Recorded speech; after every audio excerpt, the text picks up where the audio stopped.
Hello students, मैं अमित कुमार आज फिर आपको एक नई वीडियो में आपका वेलकम करता हूं।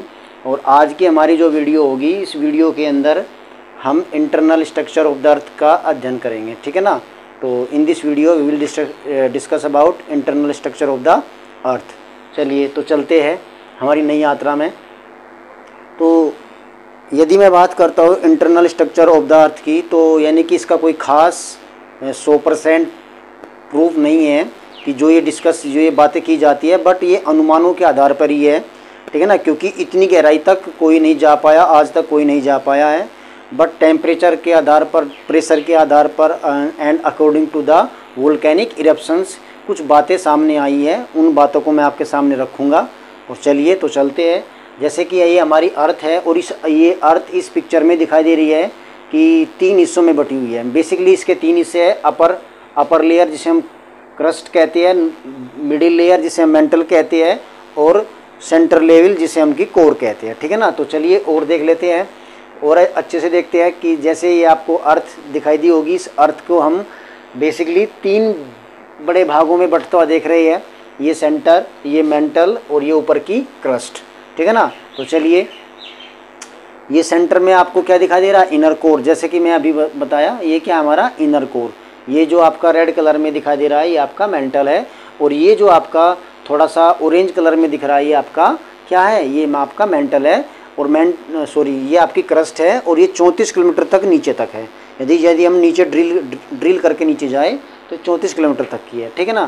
तो चलिए, इसके बाद में in this picture we will clearly discuss about this portion of the internal structure of the earth. Firstly crust, जो मैंने अभी बताया 34 किलोमीटर तक नीचे तक यदि हम जाए तो आपकी क्या आ जाती है? क्रस्ट आ जाती है। और क्रस्ट के बारे में हम क्या करते हैं? ऊपर की ये जो लेयर जिस पे हम खड़े हुए हैं, ठीक है ना, जिस पे हम जितनी भी एक्टिविटीज़ आज कर रहे हैं, हमारे पहाड़ है, हमारे कृषि की जो जितनी भी हम खेती बाड़ी कर रहे हैं, वो सब कुछ, यानी कि हमारी बिल्डिंग्स बनी हुई हैं, ये सब क्रस्ट के ऊपर ही है। और क्रस्ट की बात करते हैं तो इसमें 46% क्या है? इसमें ऑक्सीजन है, ठीक है ना। सिलिकॉन की मात्रा इसमें आपकी सिलिकॉन भी है, यानी कि इसमें सिलिकॉन भी है।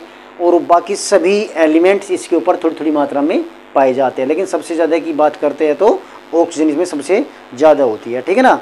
इसके बाद इसके नीचे की जो लेयर होती है उसको हम मेंटल कहते हैं। मेंटल को भी इसमें 2 हिस्सों में बांट के दिखाया, अपर मेंटल और लोअर मेंटल, ठीक है ना।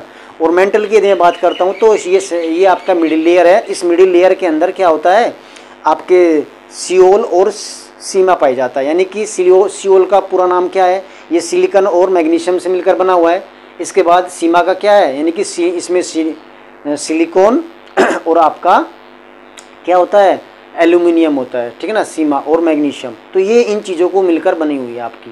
यानी कि आपकी इसके अंदर मेंटल के अंदर जो पाए जाते हैं एल्यूमिनियम, सिलिका और आपका मैग्नीशियम इसके अंदर पाए जाते हैं। और ये जो है इसमें सर्वाधिक मात्रा जिसकी है, यानी कि इसके जो बेसिक सबसे बड़ा जो पोर्शन बना हुआ है वो बेसाल्ट चट्टान से मिलकर बना हुआ है। और बेसाल्ट चट्टान की बहुत सारी लेयर्स इस मेंटल को बनाती है। और ये जो बेसाल्ट की चट्टानें हैं, यही प्लेट टेक्टोनिक्स बनाती है, जो कि नीचे अंदर जो कोर है उस कोर के ऊपर फ्लोट करती है, ठीक है ना। तो चलिए अब कोर को देख लेते हैं। कोर भी इसमें 2 टाइप का दिखाया गया है, outer core and inner core. तो जो आपका सबसे सेंटर में है अर्थ का, वहाँ पे जो भी मटेरियल है वो मोल्टिंग फॉर्म में है, यानी कि वो द्रव की अवस्था में है। और इसमें क्या क्या है आपका? इसमें निफा यानी कि निकिल और फेरस अधिक मात्रा में पिघली हुई अवस्था में है। बहुत टेम्परेचर वहाँ पे है। और वो मोल्टिंग फॉर्म में ही मैंने बताया बेसाल्ट की जो चट्टानें, जो बड़ी बड़ी लेयर्स होती है, वे प्लेट टेक्टोनिक्स के रूप में इसके ऊपर फ्लोट करती है, ठीक है ना। तो चलिए, ये आपकी अर्थ ऑफ द लेयर थी जो आपने 1 बाय 1 करके देखा, ठीक है ना। अभी थोड़ा इसको और डिटेल में देख लेते हैं। ये लंबाई दिखाई गई है, यानी कि जो हमारी ये क्रस्ट है जिसके ऊपर प्लांट है, एग्रीकल्चर हम कर रहे हैं, हिल्स है, ओशियंस है, ये 34 किलोमीटर तक की है, ठीक है ना। इसके बाद में नीचे हम बात कर लेते हैं आपकी मेंटल की।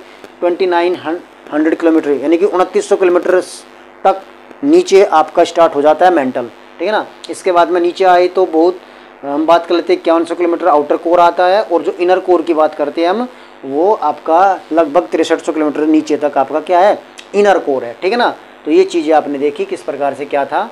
चलिए तो आगे पढ़ लेते हैं। ये सारी चीज़ें हमने देख ली कि ये कितनी लेयर है, कौन कौन सी है। जैसे लिथोस्फीयर है, लिथोस्फीयर में क्रस्ट है आपकी, क्रस्ट के बाद मेंटल है, मेंटल में आपका कोर है। ये सारी चीज़ें हमने देख ली। तो चलिए अभी ये टॉपिक हमारा छोटा ही था, ये हमारा ख़त्म होगा। इसके बाद में हम एक नया टॉपिक स्टार्ट करते हैं जिसका नाम है वोल्केनिक इरप्शंस। अभी हमने बात करी कि ये जो internal structure of the earth based है आपकी क्या है, वोल्केनिक इरप्शंस पे भी बेस्ड है। यानी कि इसकी स्टडी करके भी हमने कि पृथ्वी के अंदर क्या है उसका अनुमान लगाया है, ठीक है ना।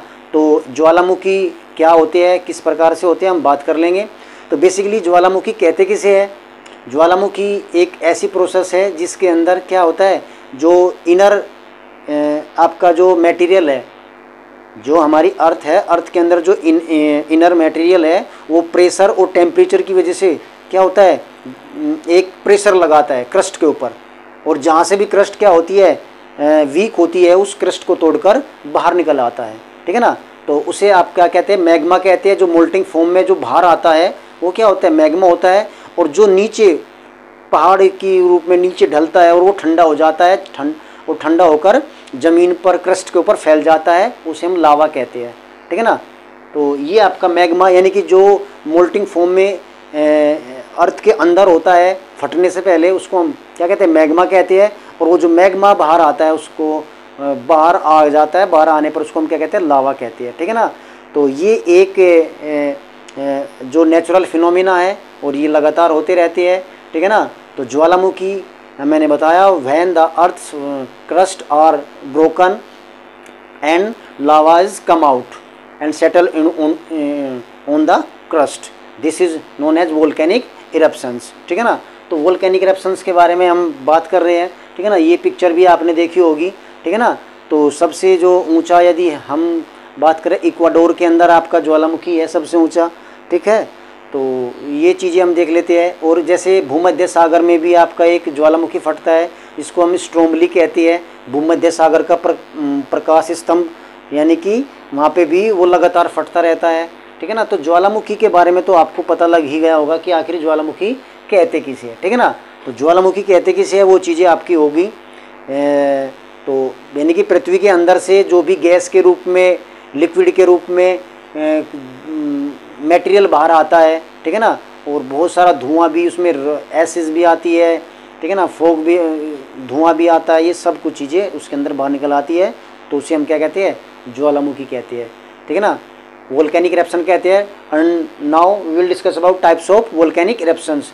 There are 3 types of volcanic eruptions, यानी कि ये 3 प्रकार के होते हैं। सबसे पहले यदि मैं बात करूँ, एक्टिव ज्वालामुखी उन्हें कहते हैं जो लगातार फटते रहती है, ठीक है ना, लगातार फटते रहती है, कुछ थोड़ा इंटरवल के बाद में, ठीक है ना, वो फटते रहती है।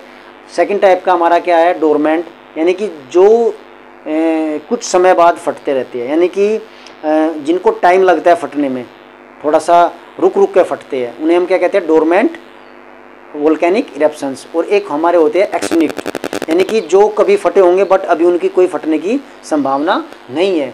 चलिए, तो टाइप्स ऑफ वोल्केनो इसमें दिखाया गया है, वही है इसमें आपका, ठीक है ना। तो ये तो चीज़ें इसमें दिखाई गई है, ये जो इसका जो पोर्शन होता है, ठीक है। तो ये 3 टाइप के मैंने बताया, टाइप्स ऑफ वोल्केनो, ठीक है ना। कौन सा, एक्टिव है, डोरमेंट एंड एक्सटिंक्ट, ठीक है ना, यानी कि सक्रिय, सुप्त और आपका निष्क्रिय, ये 3 टाइप के आपके हो गए। चलिए, तो आगे चलते हैं। Types of parts of the volcano, यानी कि वोल्केनो के अंदर क्या क्या है और उनके पार्ट क्या क्या होते हैं, इनको हम देख लेंगे।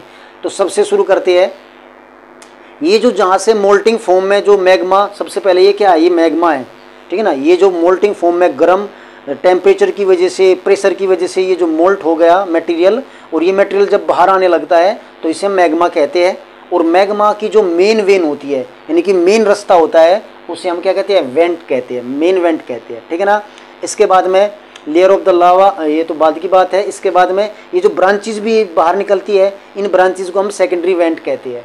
और जहाँ पर आपका जहाँ से फूटकर, यानी कि जो सबसे ऊपर की लेयर होती है अर्थ की, जहाँ से फूट के निकलता है, उसे हम क्या कहते हैं, क्रिएटर कहते हैं, ठीक है ना, क्रिएटर कहते हैं। और यहाँ पे यहीं पे क्या है, इसका मुख भी कह सकते हैं हम, इसका मुंह भी कह सकते हैं, ठीक है ना। और यहाँ से जो मटेरियल निकलेगा, निकल के ये जो नीचे यहाँ सेटल होकर बैठ जाता है, इसको हम लावा कहते हैं। क्या कहते हैं? लावा कहते हैं। और इसमें से आपका धुआं और एसिड वगैरह बाहर निकलती है। तो ये सारी चीज़ें आपने देखी किस प्रकार से ये बाहर निकली हुई है। तो ये आपका क्या था? Parts of the volcano, volcano के पार्ट्स है। और ये जो क्रिएटर है, ठीक है ना, इसमें एक लोनार झील भी बनी हुई है, महाराष्ट्र में है। इसी से ही ज्वालामुखी कभी वहाँ फटा होगा, उससे एक झील बनी हुई है, ठीक है ना। वो क्या है? लोनार झील कहलाती है। वो महाराष्ट्र में है। वो इसके क्रिएटर यानी कि ज्वालामुखी के क्रिएटर से ही बनी है। मुहाना कहते हैं इसको, मुहाना। चलिए हिंदी में। तो ये आपका दूसरा एक डायग्राम है जिसमें पार्ट्स दिखाए गए हैं। वही आपका मैग्मा है, ये आपका मेन वेन है जिसको हम वेंट कहते हैं। इसके बाद में इसके जो मुंह होता है जहाँ से फटता है उसको क्रिएटर कहते हैं। और इसमें से क्या निकलता है? लावा यहाँ पे सेटल हो जाता है। चलिए तो आगे बढ़ते हैं।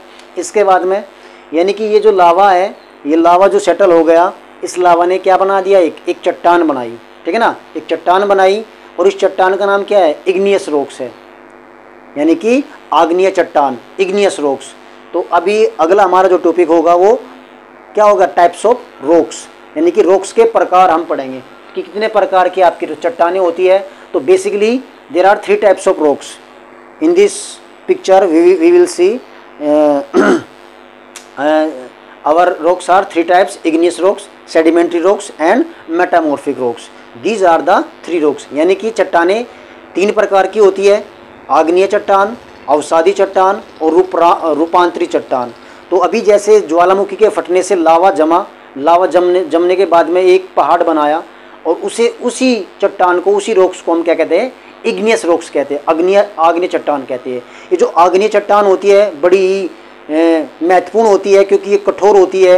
इनके अंदर कोई भी हम कह सकते हैं कि किसी भी प्रकार का कोई भी जीवाश्म नहीं होते, ठीक है ना। बट इसके अंदर बहुत सारे क्या पाए जाते हैं? मिनरल्स पाए जाते हैं, बहुत सारी महत्वपूर्ण क्या कहते हैं हम उनको? एलिमेंट्स पाए जाते हैं, ठीक है ना, जो कि हमारे लिए बड़े महत्वपूर्ण हैं, ठीक है। तो मेटल, बहुत सारी मेटल भी इसी के अंदर पाई जाती है जो हमारी इग्नियस रॉक्स होती है, ठीक है ना। और इग्नियस रॉक्स के बाद में हमारी सेडिमेंट्री आ जाती है, सेकंड टाइप की। तो सेकंड टाइप की जो इग्नियस रॉक्स होती है वो सेडिमेंट्री रॉक्स होती है, वो इग्नियस रॉक्स के कटने से ही बनती है। यानी कि जब वेदरिंग होती है इग्नियस चट्टान के ऊपर, जब बारिश होती है, गर्मी पड़ती है, ठीक है ना, और इसके बाद में वहाँ पे ठंडा मौसम होता है तो हवा चलती है, उससे क्या होता है? जो आग्नेय चट्टान है, इग्नियस रॉक्स है, वो कमज़ोर हो जाती है और टूटकर वो सैंड के रूप में नीचे हवा के साथ में, नीचे पानी के साथ में वो नीचे आ जाती है। और उससे क्या बनाती है? वो वेदरिंग के द्वारा वो सेडिमेंट्री रॉक्स का निर्माण करती है। और ये जो सेडिमेंट्री रॉक्स होती है, इनमें जो हमारे बहुत सारे आपके खनिज होते हैं वो इनमें पाए जाते हैं। जैसे आपका बलुआ पत्थर होता है, चूने का पत्थर होता है, और जीवाश्म, सबसे बड़ी बात इनके अंदर जीवाश्म पाए जाते हैं, फॉसिल फ्यूल पाए जाते हैं। यानी कि जैसे आपके जितने भी हमारे ऑयल है, डीजल है, पेट्रोल है, यानी कि ऑयली सब्सटेंस जितने भी है, गैसेज है, वो सब के सब इसी चट्टान के अंदर मिलते हैं, ठीक है ना। और नेक्स्ट फाइनली हमारी तीसरे नंबर की आ जाती है मेटामॉर्फिक या रूपांतरित। यानी कि मेटामॉर्फिक वे रॉक है, यानी कि जो कि पहले जिन्होंने अपने स्वरूप को भी चेंज कर लिया दबाव के कारण, प्रेशर के कारण, ठीक है ना। और इसका एग्जांपल हमारे क्या है? संगमरमर के पत्थर वगैरह है, ठीक है ना। तो ये हमारे क्या है? इसका एग्जांपल क्या है आपका? जो जितने भी हमारे पत्थर है संगमरमर के, वे सभी के सभी इस किसका मेटामॉर्फिक का एग्जांपल है। अब ये जो रॉक्स होती है, इसको समझने के लिए सबसे पहले हम रॉक साइकिल को देखेंगे। रॉक साइकिल, ठीक है ना। तो ये जैसे इसमें इस पिक्चर में दिखाया गया है, ये हमारी इग्नियस रॉक्स है, ठीक है ना, जो बहुत कठोर है और जिसमें कोई भी लेयर नहीं होती, बहुत हार्ड होती है। इसके बाद में ये हमारी सेडिमेंट्री रॉक्स है, जिसके अंदर बहुत सारी लेयर्स पाई जाती है, ठीक है ना। और इन लेयर्स के अंदर ही हमारे फॉसिल फ्यूल्स और जीवाश्म वगैरह और जो भी हमारे खनिज हैं वो इनके अंदर मिल जाते हैं। इसके बाद में हमारी क्या आ जाती है? मेटामॉर्फिक, ठीक है ना, जो कि हमारी संगमरमर वगैरह के पत्थर होते हैं, वो मेटामॉर्फिक का ही एग्जाम्पल है। अब ये इसमें हम बात करें तो बनती कैसे है ये? तो रॉक साइकिल बनने का है, इनका प्रोसेस क्या है? तो सबसे पहले जैसे मैंने बताया इग्नियस रॉक्स बनी। इग्नियस रॉक्स के टूटने से, वेदरिंग के कारण टूटने से क्या बनी? सेडिमेंट्री बनी। और सेडिमेंट्री से ही आपकी बनी मेटामॉर्फिक, दबाव के कारण, ठीक है ना। तो इसमें दिखाया गया है इस पिक्चर में, ये आपका क्या है, ये आपका क्या यहाँ पे ज्वालामुखी वोल्केनिक इरप्शन दिखाया गया है, वोल्केनो दिखाया गया है। इससे नंबर 1 पे आपकी इग्नियस रॉक्स बनी, इग्नियस रॉक्स के टूटने से ये सैंड के पार्टिकल्स बने, और ये जब एक जगह इकट्ठा होने लगते हैं तो इसे सेडिमेंट्री रॉक्स बनती है, ठीक है ना। और सेडिमेंट्री रॉक्स के बाद में इसी का जो रूपांतरित रूप वो क्या है, वो आपका मेटामॉर्फिक है। और मेटामॉर्फिक दोबारा से फिर किस में, आपकी चट्टान, यानी कि वो नीचे से निकल के आएगा जो ज्वालामुखी होता है, तो ये आपका क्या है, रॉक साइकिल है, ठीक है ना। तो ये रॉक साइकिल आपको दिखाया गया है, ठीक है ना। तो इसमें भी इस पिक्चर में भी कैसे कैसे दिखाया गया है, जैसे ये आपका मैग्मा है, मैग्मा ठंडा हुआ, ठीक है ना। ठंडा होने के बाद में इग्नियस रॉक्स बनी, इग्नियस रॉक्स पे क्या हुई, वेदरिंग हुई, ठीक है ना। वेदरिंग मतलब जैसे गर्मी, सर्दी, बारिश, हवा, ये सब वेदरिंग हुई, इससे क्या बने, सैंड बने, सैंड पार्टिकल्स बने, और सैंड पार्टिकल्स डिपॉजिट होने लगे एक जगह, उससे डिपॉजिट होने से क्या बन गया, सेडिमेंट्री रॉक्स बनी, और बहुत सारी लेयर्स इसमें बनी, ठीक है ना। और इन लेयर्स के अंदर ही हमारे मिनरल्स और फॉसिल फ्यूल्स पाए जाते हैं। अब इन सेडिमेंट्री रॉक्स का ही जो प्रेशर की वजह से, टेम्परेचर की वजह से इसका जो फॉर्म बदल गई, हीट और प्रेशर की वजह से, इसको कहते हैं मेटामॉर्फिक। और मेटामॉर्फिक दोबारा से फिर क्या करती है, वोल्केनिक इरप्शन करती है, और इस प्रकार से ये आपका रॉक साइकिल कंप्लीट होता है। तो ये आज हमने अपना टॉपिक पूरा किया, जिसके अंदर छोटे छोटे हमारे 3 टॉपिक थे। तो सबसे पहले हमने क्या देखा, इंटरनल स्ट्रक्चर ऑफ द अर्थ, यानी कि पृथ्वी की आंतरिक संरचना हमने देखी। सेकंड हमारा टॉपिक क्या था, सेकंड टॉपिक हमारा था आपका वोल्केनिक इरप्शंस, ज्वालामुखी क्या होती है, कैसे फटते हैं, कितने प्रकार के होते हैं, वो चीज़ हमने देखी। और फाइनली हमने देखी चट्टान, रॉक्स कितने प्रकार की होती है और कौन कौन सी होती है और क्या क्या उनकी विशेषता होती है। तो ये आज हमारी वीडियो थी। आशा है कि आपको अच्छी लगी होगी और आपने पसंद किया होगा, इससे बहुत कुछ सीखा भी होगा। तो चलिए अपनी इस वीडियो को यहीं पर समाप्त करते हैं। धन्यवाद, थैंक यू वेरी मच।